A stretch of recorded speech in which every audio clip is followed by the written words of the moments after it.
ഒരു ആക്സിഡന്റിനെ തുടർന്ന് 13 വർഷം കോമയിൽ കിടന്ന ഹരീഷ് റാണയ്ക്ക് കോടതി അവസാനം ദയാവധം അനുവദിച്ചു എന്നുള്ള വാർത്ത നമ്മൾ കേട്ടതാണ്. ഹരീഷിന്റേത് ഒരു കംപ്ലീറ്റ് ബ്രെയിൻ ഡെത്ത് കേസല്ലായിരുന്നു. അതുകൊണ്ട് തന്നെ ഈ ദയാവധം കിട്ടാനായിട്ട് കാലതാമസം എടുത്തു. ചികിത്സയ്ക്കൊക്കെ വന്നിട്ടുണ്ടായിരിക്കുന്ന പണം നമ്മളൊക്കെ ചിന്തിക്കുന്നതിനും അപ്പുറമായിരിക്കും. ഇത്തരം കേസുകൾ, ആക്സിഡന്റുകൾ ഒരുപാട് ഉണ്ടാകുന്നുണ്ട് നമുക്ക് ചുറ്റും. നമ്മുടെ പിഴവോ മറ്റൊരാളുടെ പിഴവോ ആകാം. ഇനി ആക്സിഡന്റ് മാത്രമല്ല, അസുഖങ്ങൾ വന്നാലും ചികിത്സിക്കാനായിട്ട് ആശുപത്രിയിൽ പണം കൊടുത്തേ മതിയാകൂ. അവിടെ നമുക്ക് കടം പറയാനായിട്ട് പറ്റില്ല. അതുകൊണ്ട് നമ്മൾ കയ്യിലെ സമ്പാദ്യം മുഴുവൻ ചെലവാക്കേണ്ടി വന്നേക്കാം, അല്ലെങ്കിൽ പലിശയ്ക്ക് കടം വാങ്ങേണ്ടി വന്നേക്കാം.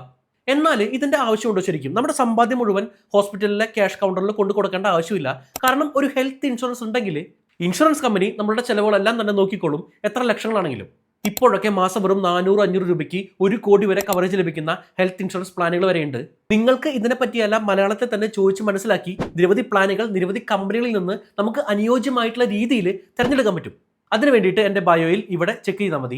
ഇവിടെ നിന്ന് എടുക്കുമ്പോൾ 25% വരെ ഡിസ്കൗണ്ട് നിങ്ങൾക്ക് ലഭിക്കുന്നുണ്ട്.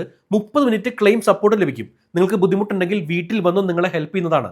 ഏറ്റവും എളുപ്പമായിട്ട് നിങ്ങൾക്ക് ഇവിടെ നിന്ന് ഹെൽത്ത് പ്ലാനുകൾ എടുക്കാം എന്ന് പറയുന്നതിന് കാരണം നിങ്ങളുടെ ആവശ്യത്തിനനുസരിച്ചുള്ള രീതിയിൽ മാത്രം എടുക്കാം. ഉദാഹരണത്തിന് BP, ഡയബറ്റീസ്, ആസ്മ, തൈറോയ്ഡ് പോലുള്ള അസുഖങ്ങൾക്ക് 1ാമത്തെ ദിവസം മുതൽ ഇൻഷുറൻസ് എടുത്ത് 1ാമത്തെ ദിവസം മുതൽ കവറേജ് കിട്ടുന്ന രീതിയിലുള്ള പ്ലാനുകൾ പോലും അങ്ങനെയും നമുക്ക് തിരഞ്ഞെടുക്കാം. ഇനി പ്രവാസികളാണെങ്കിൽ അറിഞ്ഞോളൂ, നിങ്ങൾക്ക് വിദേശത്ത് നിന്ന് എടുക്കുന്നതിനേക്കാളും 35% വരെ ചെലവ് കുറവിൽ നാട്ടിൽ നിന്ന് നിങ്ങൾക്ക് ഹെൽത്ത് ഇൻഷുറൻസ് എടുക്കാൻ പറ്റും.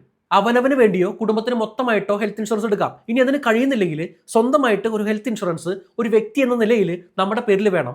ചെറിയ കവറേജ് ആണെങ്കിൽ കൂടിയും അതിന്റെ ധൈര്യം ഒന്ന് വേറെ തന്നെയാണ്. നിങ്ങളുടെ സുഹൃത്തുക്കൾക്ക് കൂടി ഈ വീഡിയോ ഒന്ന് ഷെയർ ചെയ്ത് കൊടുക്കൂ. അവരുടെ സമ്പാദ്യവും നഷ്ടപ്പെടാതിരിക്കട്ടെ. 25% വരെ ഡിസ്കൗണ്ടോടെ ഹെൽത്ത് ഇൻഷുറൻസ് എടുക്കാനുള്ള ലിങ്ക് എൻ്റെ ബയോയിലുണ്ട്. ചെക്ക് ചെയ്യൂ.